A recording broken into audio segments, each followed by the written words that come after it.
हाम्रो 9 दिनको चल्ला यत्रो भएको छ। हेर्नुस् गाईहरू यत्रो छन्, ठुला छन्। अनि यहाँ हामी चाहिँ पानी हाल्दैछौँ। पानी यहाँ भाँडा घोप्टाउँदैछन् यसरी।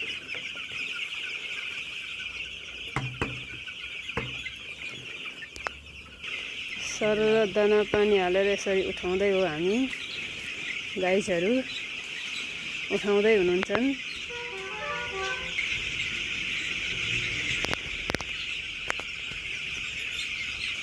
ल हेर्नुहोस् यस्तो छ हाम्रो कुखुराहरू। यस्ता बाखा छन् कि दामी छन्। हेर्नुहोस्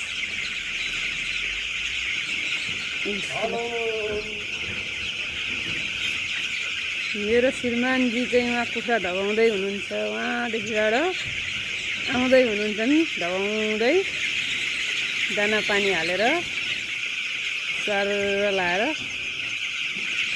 ल हेर्नुहोस्, ल टक्क विश्राम भयो।